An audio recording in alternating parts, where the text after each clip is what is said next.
सुंदर दिख रहे हैं। चल, स्वागत है आपका यूट्यूब चैनल टेस्ट स्टडी पीके में। तो ये हम लोग को सेम वीडियो तीसरा नंबर रीटेक ले रहे हैं, ठीक है। तो उम्मीद करते हैं कि वीडियो आपको अच्छा लगेगा। जितना बच्चा लोग को देन है आप लोग का आशीर्वाद से, ठीक है। भगवान जो भी दिया अच्छा चुन के दिए, यूनिक, ठीक है। मास्टर है हम यूनिक है, तो चेलो समा भी यूनिक आता है। देखिए, आज पढ़ने वाले हम लोग सामाजिक विज्ञान या सोशल साइंस। क्या पढ़ेंगे बउआ? सामाजिक विज्ञान या सोशल साइंस। तो सामाजिक विज्ञान या सोशल साइंस में क्या किताब पढ़ना आपको? 5 गो। कौन कौन? हिस्ट्री, ज्योग्राफी, इकोनॉमिक्स, सिविक्स और disaster management. History, civics, geography, economics और डिजास्टर मैनेजमेंट। हिंदी में कहते इतिहास, ठीक है, राजनीतिक शास्त्र, भूगोल, अर्थशास्त्र और आपदा प्रबंधन, ठीक है। तो सामाजिक विज्ञान इसी को पांचों को मिलाकर सामाजिक विज्ञान या सोशल साइंस कहते हैं, ठीक है। तो उसी में आज हम लोग पढ़ने वाले हैं इतिहास को। क्या पढ़ने वाले हैं? इतिहास। क्या पढ़ेंगे? इतिहास। इतिहास को अंग्रेजी में क्या कहते हैं? हिस्ट्री। क्या कहते हैं? हिस्ट्री, ठीक है। चलिए, तो जो हम लोग चैप्टर शुरू करने वाले इतिहास है, जिसका नाम है यूरोप में राष्ट्रवाद का उदय एवं विकास, ठीक है। यूरोप में राष्ट्रवाद कैसे विकास किया, कैसे आगे बढ़ा, उसके बारे में जानेंगे। तो चलिए प्रश्न की ओर बढ़ते हैं, लेट ना करते हैं। जितना बार रीटेक करवाना है करा दे, ठीक है। फिर देखना नहीं तो फिर रीटेक करवा देना। चलिए, पहला प्रश्न क्या है? देखिए, वस्तुनिष्ठ प्रश्न को क्या कहते हैं? ऑब्जेक्टिव। वस्तुनिष्ठ प्रश्न को क्या कहते हैं? ऑब्जेक्टिव। क्या कहते हैं बउआ? ऑब्जेक्टिव। इसी को कहते हैं एमसीक्यू। वस्तुनिष्ठ प्रश्न को ही ऑब्जेक्टिव कहते हैं या एमसीक्यू कहते हैं। एमसीक्यू का मतलब है मल्टीपल चॉइस क्वेश्चन, यानी आपको 4 गो ऑप्शन आएगा, उसमें पसंद से चुन के करते हैं। चुन के करते हैं ना जी, पसंद है ना, अपना पसंद से उसमें ऑप्शन देते हैं, ठीक है। तो ऑब्जेक्टिव प्रश्न आपके रहेंगे। बिहार बोर्ड में टोटल 80 प्रश्न पूछेंगे जाएंगे, जिसमें क्या को बनाना रहेगा? आपको 40 प्रश्न को बनाना रहेगा ऑब्जेक्टिव, ठीक है। टोटल 40 मार्क्स के होंगे ऑब्जेक्टिव, ठीक है। चलिए, समय को बर्बाद ना करते हुए चलिए प्रश्न की तरफ बढ़ते हैं। नेपोलियन ने जर्मनी में किस राज्य संघ की स्थापना किया? बोला, जो नेपोलियन है जर्मनी में कौन सा संघ की क्या किया है? स्थापना किया। पहला है ट्रांसपेडेंट संघ, सिसलपाइन राज्य संघ, राइन राज्य संघ, या इनमें से कोई नहीं। तो क्या है? राइन राज्य संघ। तो नेपोलियन जर्मनी में किस संघ की स्थापना किया? राइन राज्य संघ। या आपसे प्रश्न रहेगा कि राइन राज्य संघ की स्थापना किसने किया? तो नेपोलियन। कौन सा किया? नेपोलियन। पूछेगा कि राइन राज्य संघ की स्थापना किसने किया? तो किसने किया? नेपोलियन। कौन क्या बुआ? नेपोलियन। दीदी कहाँ भुलाई? ठीक है, कौन क्या बुआ? नेपोलियन। हंगरी की भाषा क्या था? तो हंगरी की भाषा क्या था बुआ? मैग्यार। हंगरी की भाषा क्या है? मैग्यार। हम लोग के देश की भाषा क्या है? नहीं, हम लोग का राष्ट्रीय कोई भाषा नहीं है। न तो हम लोग का कोई राष्ट्रीय धर्म है, न कोई राष्ट्रीय भाषा, ठीक है। न कोई राष्ट्रीय धर्म है, न कोई राष्ट्रीय भाषा। इसलिए महात्मा गांधी क्या बोले थे? हिंदू, मुस्लिम, सिख, ईसाई आपस में हम सब भाई भाई। तो यही गुस्सा में नाथूराम गोडसे क्या गोली मारा? 3 गोली दाग दिया। हाँ, यही गुस्सा में नाथूराम गोडसे गुस्सा गया उनसे। कहा कि महात्मा गांधी, देखिए हम लोग का देश आजाद नहीं हुआ था तो बांग्लादेश भी हम ही लोग में था, पाकिस्तान भी हम ही लोग में था, ठीक है। लेकिन मुस्लिम लोग झगड़ा करने लगा, बोला कि हम लोग हिंदू लोग के साथ नहीं रहेंगे। हिंदू लोग के साथ क्या करेंगे? हम नहीं रहेंगे, हमको अलग राज्य कर दिया जाए। मुझ बाद में आएगा, मुझ तब बैठना, मुझ आएगा तब बैठना। हाँ, तो ना हम पचका दे रहे हैं, ठीक है। तो बोला कि तब महात्मा गांधी क्या बोले कि ठीक है, आपको जहां रहना तो लोग चल गया पाकिस्तान। जहां जहां मुस्लिम था वो अलग देश कर लिया। जैसे बांग्लादेश तरफ मुस्लिम था तो उधर हो गया अलग, अब पश्चिम में था तो उधर हो गया अलग। तो पहले बांग्लादेश को पूर्वी पाकिस्तान कहा जाता था। क्या कहा जाता था? पूर्वी पाकिस्तान। अभी जो पाकिस्तान उसको पश्चिमी पाकिस्तान कहा जाता था, पूर्वी पाकिस्तान और पश्चिम। तो ये दो जगह भैया मुसलमान लोग रहने लगे। फिर भी एक भाषण में महात्मा गांधी क्या बोल दिए, हिंदू मुस्लिम सिख ईसाई आपस में हम लोग सब क्या है, भाई भाई। यही गुस्सा में नाथूराम गोडसे महात्मा गांधी क्या मार दिया, गोली। तो आपको पूछेगा कि भैया महात्मा गांधी को गोली किसने मारा, तो कौन मारा, नाथूराम गोडसे। चलिए, तो हम लोग को राष्ट्रीय कोई ना तो धर्म है ना ही कोई राष्ट्रीय भाषा, कोई दिक्कत। राजकीय भाषा है, आपको पूछेगा राजकीय भाषा क्या है, तो हिंदी। राजकीय भाषा हम लोग क्या है, हिंदी, राजकीय भाषा, ठीक है। राष्ट्रीय भाषा नहीं बोल रहे हैं, क्या बोल रहे हैं, राजकीय। जुल्स वेर्न की स्थापना किस राज्य ने की, एक टीम है या दल बोलिए, जैसे भाजपा कांग्रेस है ना बुआ, आरजेडी जदयू है ना, उसी तरह से एक टीम है जिसका नाम है जुल्स वेर्न। तो जुल्स वेर्न की स्थापना किस राज्य ने किया था, स्थापना का बनाया कौन था, प्रशा ने, ऑस्ट्रिया ने, सार्डिनिया ने या नेपल्स ने, कौन बनाया, प्रशा। जुल्स वेर्न को कौन बनाया, प्रशा, ठीक है। जुल्स वेर्न को कौन बनाया, प्रशा, ठीक है ना। यंग यूरोप की स्थापना किसने किया, बोला यंग यूरोप, क्या नाम है, यंग यूरोप। ये भी एक दल या टीम है, ये भी यंग यूरोप क्या है, एक दल या टीम। टीम ही समझिए एक दल का नाम है जिसका नाम क्या है, यंग यूरोप। टीम का नाम क्या है, यंग यूरोप। नाम क्या है बुआ, यंग यूरोप। तो यंग यूरोप को बनाने वाला कौन था, मेजनी, काबूर, गेरिबॉल्डी या बिस्मार्क, कौन बनाया था, मेजनी। यंग यूरोप को कौन बनाया बुआ, मेजनी, मेजनी बनाया, ठीक है ना। आपको पूछेगा कि मेजनी किस संगठन का स्थापना किया था, किस संगठन का स्थापना, यंग यूरोप का। किसका स्थापना किया, यंग यूरोप। यूनान के स्वतंत्रता संग्राम किसकी पराजय हुई, स्वतंत्रता संग्राम मतलब जब देश की आजादी के लिए जो लड़ाई लड़ी जाती है उसको स्वतंत्रता संग्राम के, देश को स्वतंत्र करने के लिए, देश को आजादी करने के लिए जो भी हम लड़ाई लड़ते हैं उसको क्या कहते हैं, स्वतंत्रता संग्राम। क्या कहते हैं, स्वतंत्रता संग्राम। नींद आ रहा नहीं तो प्लस के कहा बैठ रही है, आदमी जैसा बैठो ना अपना हड्डी रीढ़ की हड्डी पर, ठीक है। सुबह क्या नहीं आती तो लोग कि मैथ में बहुत ज्ञानी तो लोग हो गई है, हमको तो लग रहा है ज्ञानी हो गई। तो बउआ बताइए कि यूनान के किस देश को आजादी के लिए, तो बोला यूनान के स्वतंत्रता संग्राम किसकी पराजय, पराजय मतलब हार जानी, यानी यूनान का जब स्वतंत्रता संग्राम देश की आजादी की लड़ाई चल रही थी इसमें कौन हार गया था, यूनान, तुर्की, रूस या फ्रांस, कौन हार गया था, तुर्की। तुर्की भैया यूनान की लड़ाई में क्या हो गई थी, हार। यूनान की आजादी की जो लड़ाई हो रही थी उसमें तुर्की क्या हो गया था, हार गया था। चलिए, मरियान किस देश का राष्ट्रवाद का प्रतीक, जैसे हमारा भारत देश का प्रतीक क्या है, भारत माता कहते हैं, यानी एक माँ के रूप में देश को प्रतीक करते हैं। किस रूप में करते हैं, एक माँ के रूप में। तो इसी है मरियान, जैसे हम लोग बात भारत माँ, यानी राष्ट्रवाद के प्रतीक क्या, हमारी भारत माँ। तो इसी तरह मरियान किस देश का राष्ट्रवाद का क्या है प्रतीक, फ्रांस, जर्मनी, इटली या रूस, कहाँ का है, फ्रांस। मरियान कहाँ का राष्ट्रीय प्रतीक, फ्रांस का, ठीक है। फ्रेफर्ट की संधि किस वर्ष हुई थी, किसका संधि, फ्रेफर्ट की संधि। संधि मतलब थोड़ी देर पहले भी बताए थे, लेकिन बार बार आप वीडियो बनाइएगा तो बार बार समझाना पड़ता है, खाली आप ही को समझने से तो नहीं होता है, ठीक है। आप भी फिर मान ली किसी दिन देखिएगा वीडियो फिर आपको प्रॉब्लम हो जाएगा। तो संधि का मतलब क्या होता है कि कोई चीज के लिए हम लड़ रहे हैं, मान ली स्पेन के लिए लड़ रहे हैं, तो दो को आपस में लड़ा, जब भी लड़ाई होता है दो गो में होता है या तीन गो में होता है, यानी दो को मान लीजिए कि तो दो गो में लड़ाई होता है, पेन में क्या होगी, बोले कि भैया देखो हम लोग पेन के लिए यूज करने के लिए लड़ रहे हैं, मान लो कि हम कब यूज करें, हम कब यूज करेंगे, ठीक है।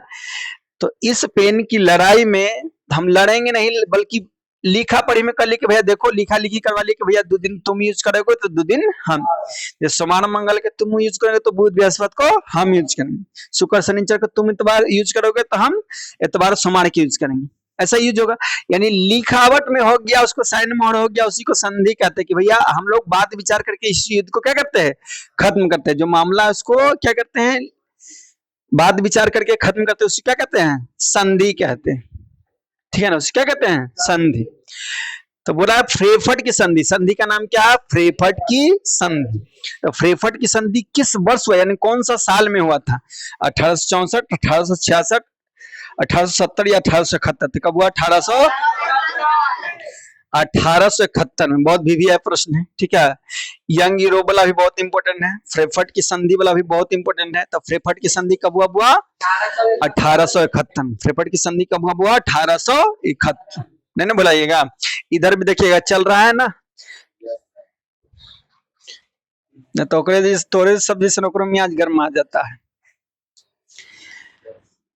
1830 के क्रांति के बाद फ्रांस में किस प्रकार का शासन स्थापित हुआ? फ्रांस में क्रांति हुआ 1830 ईस्वी में, एक क्रांति यानी एक युद्ध हुआ, मान लीजिए। कौन सा युद्ध हुआ? एक युद्ध हुआ। कब हुआ? 1830। जैसे हम लोग का देश आजादी हुआ, तो देश की आजादी के बाद क्या हम लोग का लागू हो गया? लोकतांत्रिक संविधान लागू हो गया। संविधान लागू हुआ तो हम कैसा देश बन गया? लोकतांत्रिक देश बन गया। तो देश आजादी होने के बाद, यानी हम देश की आजादी की लड़ाई लड़े, उसके बाद हो गया हम लोग का देश, ठीक। तो इसी 1830 की जो फ्रांस में क्रांति हुआ, क्या हुआ? एक क्रांति हुआ। तो क्रांति के बाद फ्रांस में कैसा शासन लागू हो गया? संघीय शासन व्यवस्था, संवैधानिक राजतंत्र, निरंकुश राजतंत्र या गणराज्य? तो क्या स्थापित हो गया? संवैधानिक राजतंत्र। सेडेवा के युद्ध में किसकी पराजय हुई? एक युद्ध है जिसका नाम क्या है? सेडेवा की। कौन सा युद्ध? सेडेवा का युद्ध। कौन सा युद्ध हुआ? तो सेडेवा के युद्ध में किसकी पराजय हुई? पराजय मतलब आपको बारह बता रहे, पराजय मतलब हार जाना। तो सेडेवा के युद्ध में कौन हार गया था? ठीक है, ऑस्ट्रिया, फ्रांसा, नेपल्स या सार्डिनिया? तो कौन हार गया था? ऑस्ट्रिया। सेडेवा के युद्ध में कौन हार गया था? ऑस्ट्रिया। चलिए आगे। किस युद्ध के बाद जर्मनी के एकीकरण पूरा हुआ? बोला कौन सा युद्ध? एकीकरण मतलब एकजुट करना, एकीकरण मतलब एक जो देश अलग अलग छोटा छोटा टुकड़ा में टूटा हुआ उसको एक जगह कर देना ही क्या कहलाता है? एकीकरण। टूटा हुआ मतलब ये नहीं कि कोई पार्ट है जैसे टूटा हुआ था इससे जोड़ दिया उसके, नहीं। देश को कभी तोड़ सकते हैं आप, यानी अलग अलग बांट सकते हैं।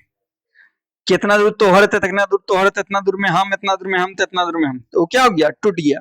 तो सबको मिला दे, जैसे भारत को भी अलग अलग छोटा छोटा भाग में टूटा हुआ था। अरे होंगी मरले बारे का रे, घाता रे, यही उम्र में घाता रे। अभी गर्मी के जमाने चढ़े लगा, गर्मी तो भी आया नहीं, अभी घा रहा है बकलो लगी। क्लास में तो हो गया, पढ़ ली, समझा? तो मौसो कुछ ना कर सकते हैं, कोई टैबलेट ना है कि घर के पिया देंगे। तो किस युद्ध के बाद जर्मनी का एकीकरण क्या हुआ? पूरा हो गया, यानी पूरा एकजुट हो गया जर्मनी। कौन सा युद्ध हुआ उसके बाद? क्रीमिया का युद्ध, सेडेवा का युद्ध, प्रसा डेनमार्क युद्ध या सीडान का युद्ध? तो किस युद्ध के बाद हो गया? सीडान। सीडान का युद्ध के बाद जर्मनी क्या हो गया? एकीकरण। एकीकरण का काम पूरा हो गया। ठीक है, तो आगे चलिए प्रश्न की ओर बढ़ते हैं, देखते रहिएगा बन रहा है कि नहीं। नेताम की रीटे खोलो तो लाठी चल, तो लाठी का चल, तो लाठी। और बउआ हल्का सरस, चलिए चलिए जितना है चल।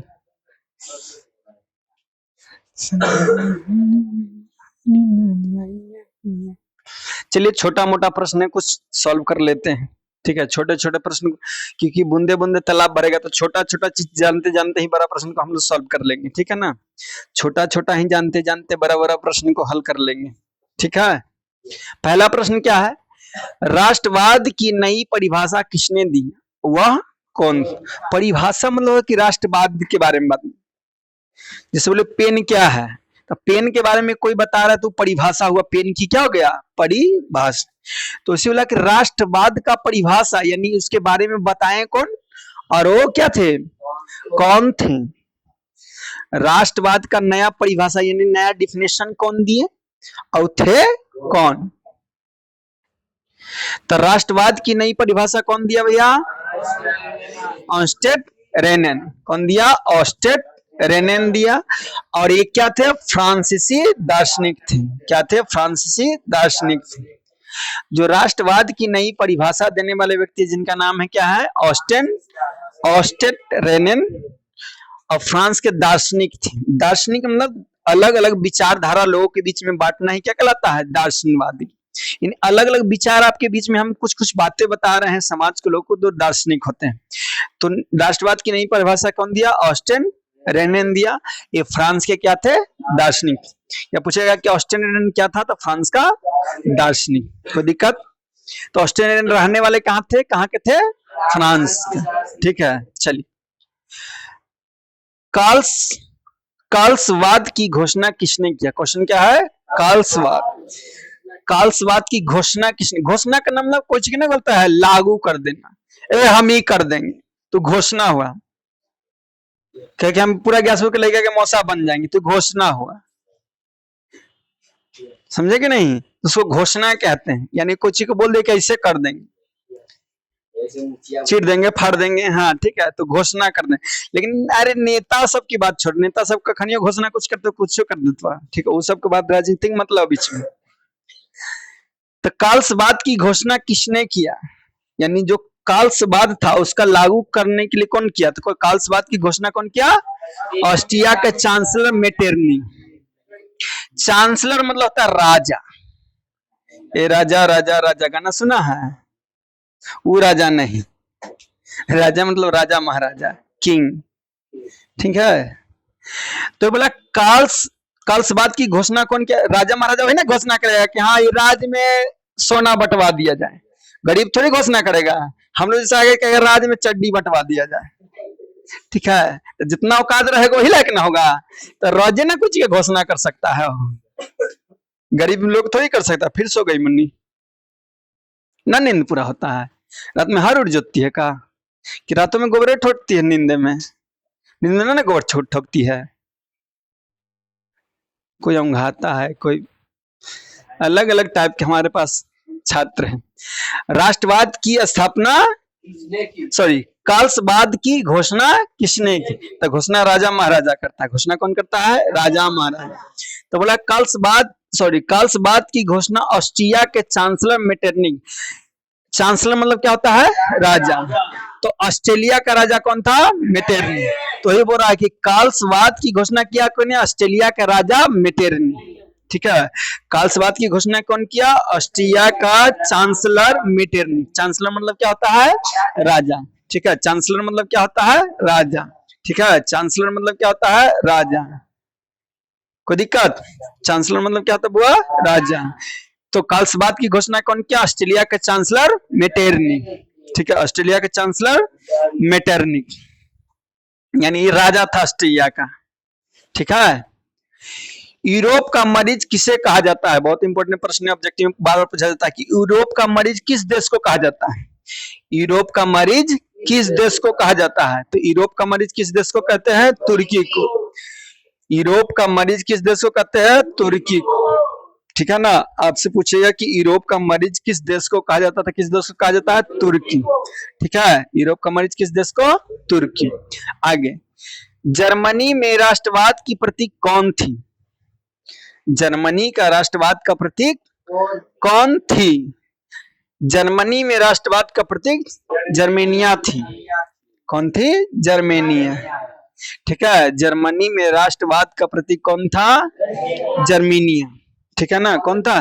जर्मनी। हाँ, ऐसे देखो, देश को अधिकतर लोग माता कहते हैं। भारत माता, हमको कुछ नहीं आता।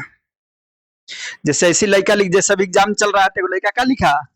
गाय हमारी माता, हमको कुछ नहीं आता। मास्टर क्या लिखा? बैल हमारा बाप है, नंबर देना पाप है। अब जो भी लिखा, ठीक है, तुम्हारा या हमारा, तुम्हारा नहीं ना है? हाँ जी, तुम्हारा नहीं ना है, तो ऐसा मत लिखना कि गाय हमारी माता, हमको कुछ नहीं आता। तो मास्टर क्या लिख देगा? बैल तुम्हारा बाप है, नंबर देना पाप है। जैसन चेला उसने उसको गुरु मिल गया था। समझे कि नहीं? खूब। तुम मिला था उससे की? तो मुझ सर्वे था का? चलो, तो जर्मनी के राष्ट्रवाद का प्रतीक कौन था बुआ? जर्मेनिया। जर्मेनिया। कार्बो नारी नामक गुप्त संस्था की स्थापना किस? एक टीम है जिसका नाम है कार्बो नारी।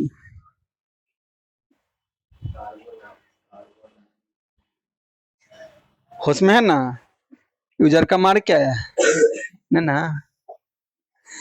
नाम बहुत इंपॉर्टेंट है, प्रश्न है। कार्बोनारिक नामक गुप्त संगठन की स्थापना किसने, यानी जो किस देश ने? हाँ चलो, कार्बोनारिक गुप्त संगठन की स्थापना किस देश ने किया? एक टीम है जिसका नाम है कार्बोनारिक, उसका स्थापना कौन देश किया था, ये पूछ रहा। तो कौन देश किया है? कार्बोनारिक गुप्त संस्था की स्थापना किसने किया? इटली। ठीक है, इटली। कार्बोनारिक की स्थापना किसने किया बुआ? इटली। कौन किया? इटली। कौन है जी? पीछे से। ठीक है, चलिए आगे बढ़ते हैं। यह मिलान कर दें। चलिए और ऊपर करिए। चलिए मिलान करना है। ठीक है, कि कौन किससे मिलेगा, मिला देते हैं। ऐसा ही सब प्रश्न नहीं आता है, लेकिन ऑब्जेक्टिव का जानकारी आपको मिल जाएगा।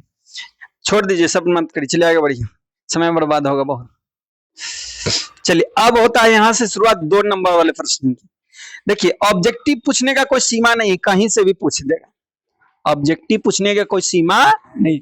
जो बच्चा, हम समझ रहे सीमा नहीं है, ठीक है, अभी सीमा जी सही में नहीं है, ठीक है, तो चिंता करने की कोई विषय नहीं है, आएंगे जल्द ही, ठीक ठाक होकर आएंगे।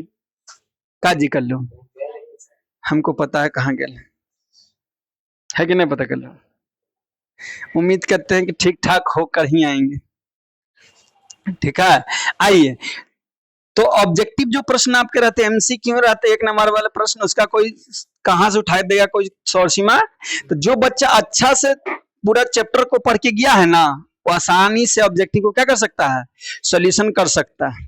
ठीक है, देखते चलिएगा, सॉल्यूशन कर सकता है, यानी अच्छा से बना सकता है, कोई दिक्कत नहीं होगा। तो आइए जानते हैं। क्वेश्चन है, क्या है? ऑस्टेन रेनन ने राष्ट्रवाद को किस रूप में परिभाषा किया? यानी राष्ट्रवाद की नई परिभाषा ऑस्टेन रेनन ने दिया है, तो किस रूप में परिभाषा दिया, क्या बोला था? यानी राष्ट्रवाद की परिभाषा क्या दिया था, क्या बोला था राष्ट्रवाद के बारे में? ठीक है, क्या बोला था राष्ट्रवाद के बारे में? ऑस्टेन रेनन ने राष्ट्रवाद की नई व्याख्या की, जिसके अनुसार राष्ट्रवाद एक बड़ी और व्यापक एकता। उनको बस एक ही कहना था कि जो राष्ट्रवाद है वो बड़ी है, क्या है? बड़ी और एक व्यापक एकता है, यानी एक बहुत बड़ा होता है और सब मिलल रहते हैं, यानी बड़का तो होता है लेकिन सब मिलजुल के चलते हैं। ठीक है, ऑस्टेन रेनन ने कहना कि जो राष्ट्रवाद है बहुत बड़ा होता है, व्यापक, बहुत बड़ी।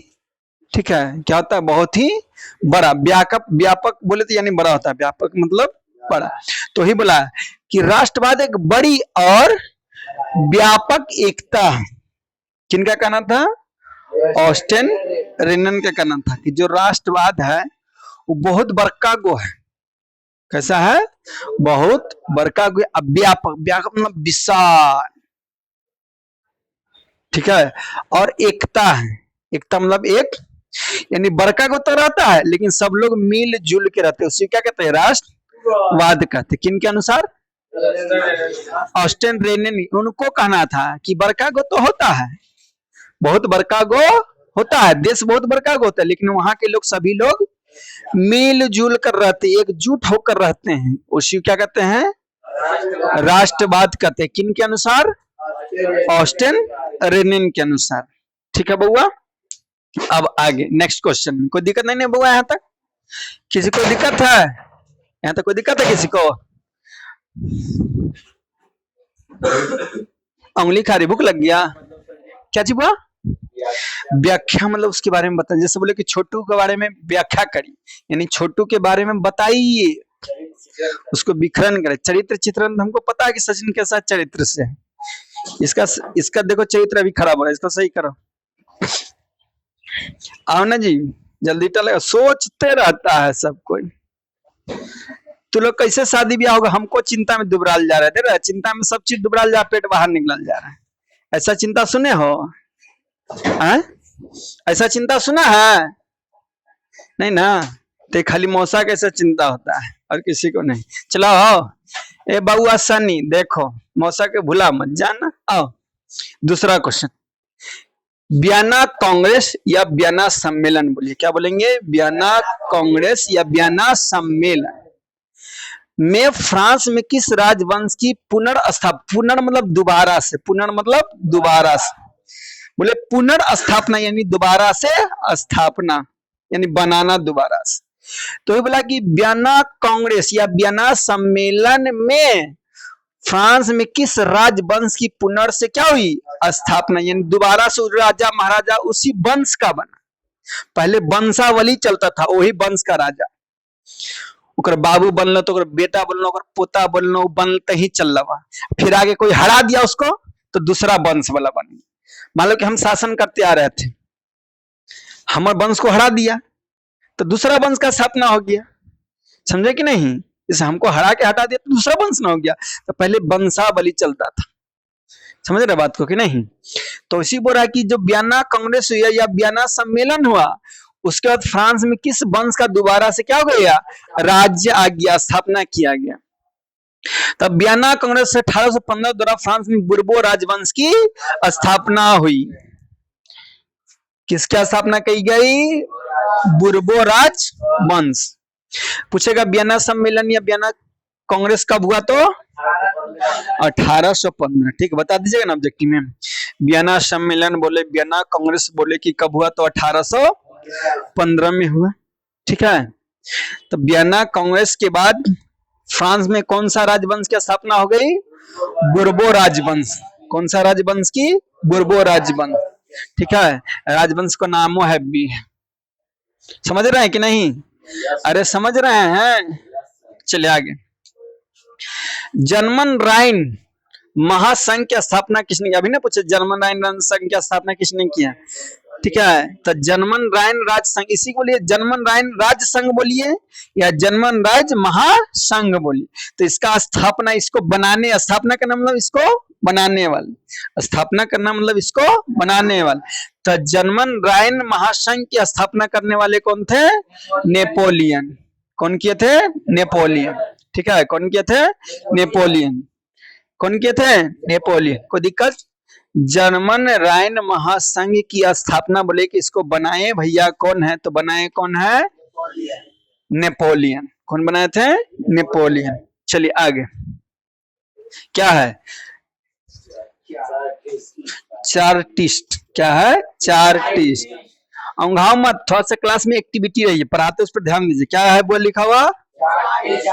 चार्टिस्ट। क्या लिखा हुआ है? चार्टिस्ट।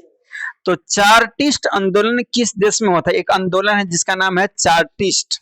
तो ये आंदोलन कहाँ हुआ था, यानी कौन सा देश में हुआ था?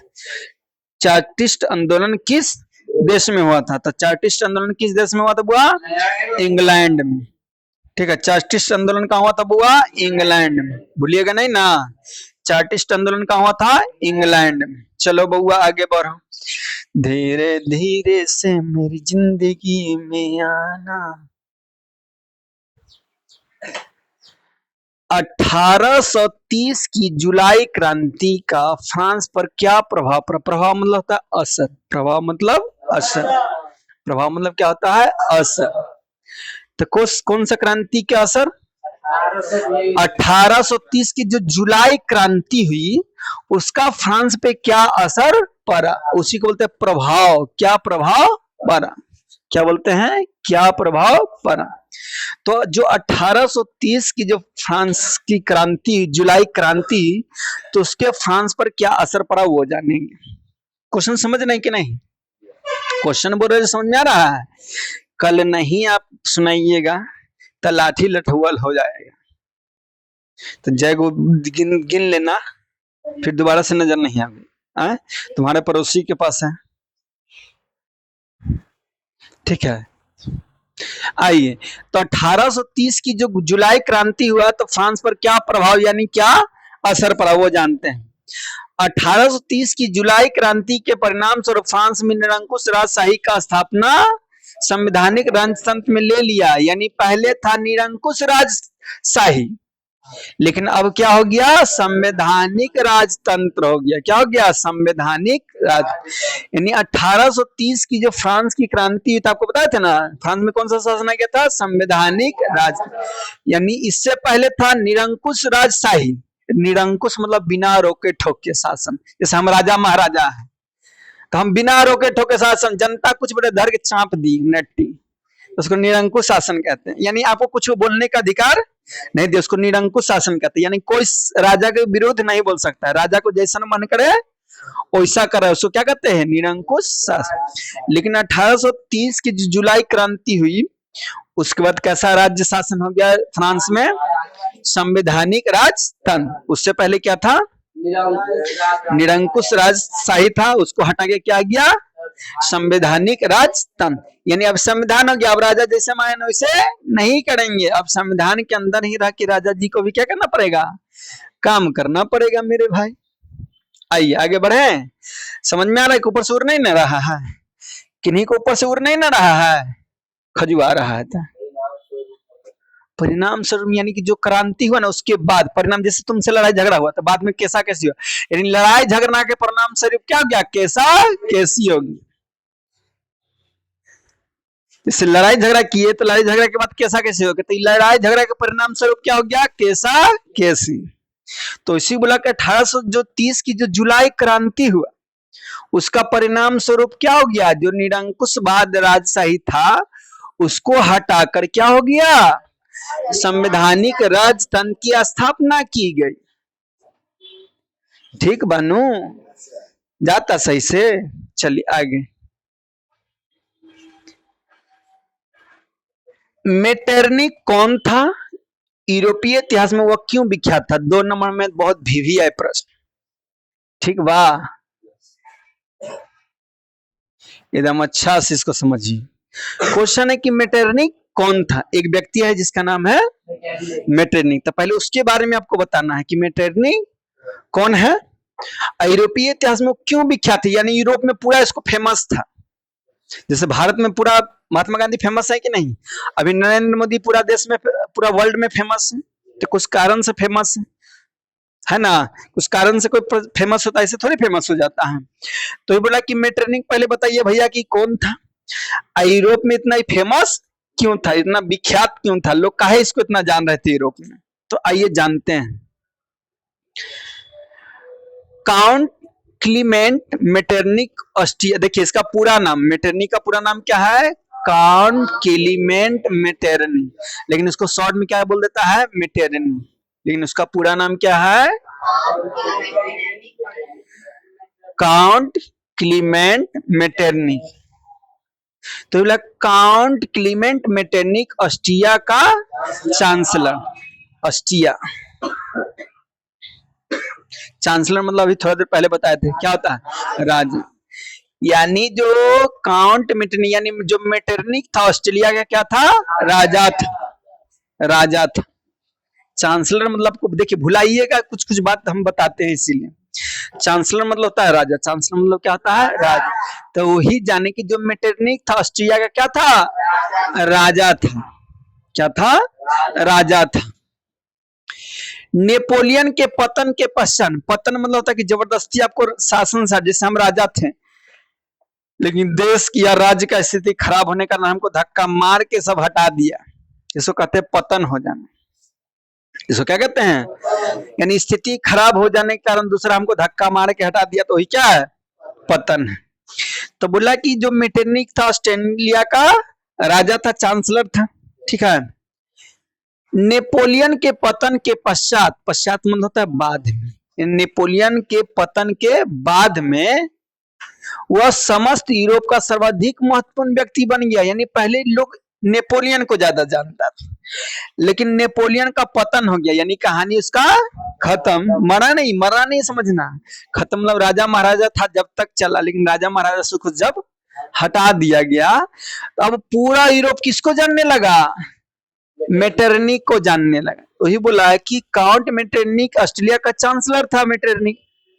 नेपोलियन के पतन के पश्चात यानी उसके बाद वह समस्त यूरोप का सर्वाधिक महत्वपूर्ण व्यक्ति, यानी पूरा यूरोप के लिए सबसे महत्वपूर्ण व्यक्ति, इंपोर्टेंट आदमी बन गया। कैसा आदमी बन गया? इंपोर्टेंट, महत्वपूर्ण मतलब इंपोर्टेंट।